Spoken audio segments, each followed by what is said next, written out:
the type of institutional reform that's needed, the one big challenge that often permeates and that has actually hobbled the state from SOCs to national to provincial to local government is the ability to attract skills and to have the right skills and then to train those skills, right? So one of the things in a beautiful journal article that I read the other day was in 1992-93, when we brought the sunset clauses together, we needed to come despite not wanting to be in the room together.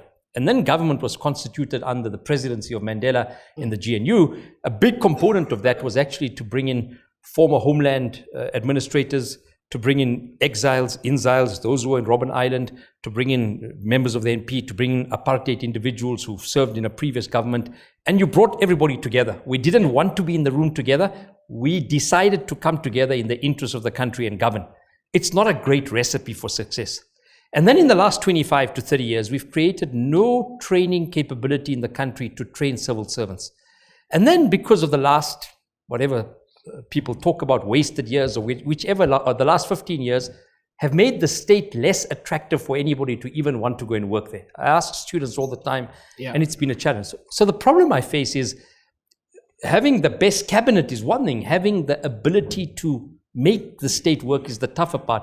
So let's say you become the president. I'm hypothetically speaking here. How do you fix that? That seems insurmountable. So I'm glad you're in a business school. So people leave managers or leaders, and they're generally attracted to leaders as well. South Africa doesn't have as deep a skills problem as we think, at least for the emergency purpose. So if you called a meeting of accountants and doctors in the UK and gave it a week or two, how many people do you think you'd get there? 400? Sure. Easy, right? Yeah. You'd get easily 400 people. And the reason they're there is because they just don't think they trust the leadership and the opportunities that it can provide here.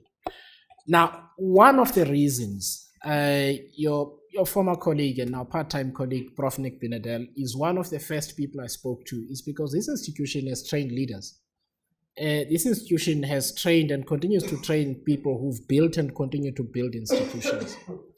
If we don't bring some of the best people into a political mission, you are still not going to get the quality of the cabinet that you're looking for. And I think that's important, just to put it out there. And so let me then answer your question in this way, that the first thing that we need to do is to put the right people in the right roles. To be honest with you, you need a mini purge of the public service. Sure. You need a mini purge of the public service. You cannot fix it otherwise.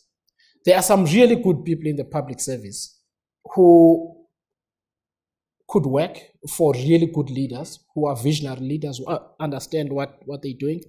But there are also many who just shouldn't have never been in the roles in which they are to begin with. And we really shouldn't retain them.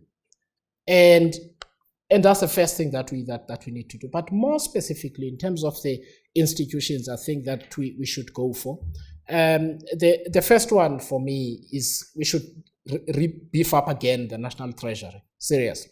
It's got a good reputation. It's not as strong as it was. Sure. With due respect to people at the National Treasury, it just doesn't have the kind of depth that it had, let's say, 8 to 15 years ago. Sure. That's objectively true. That's the first thing.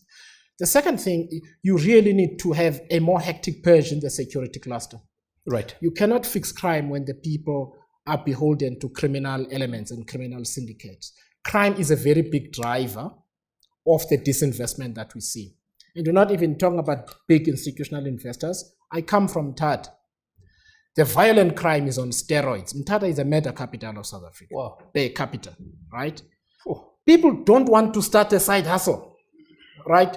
That's really the difficulty of the investment climate. So the security cluster as a whole is really important. The third group of institutions I would really target, I know legally it's difficult, but put the most important municipalities and metros under administration. Every business and every home is in a municipality. Do they work? No. Not even the metros work now. Sure. Those of you who visit Durban, I always think it looks like nobody lives there anymore. It's heartbreaking. It's heartbreaking, right? 100%. So if I were to target institutions in the really short term, it really would be those three.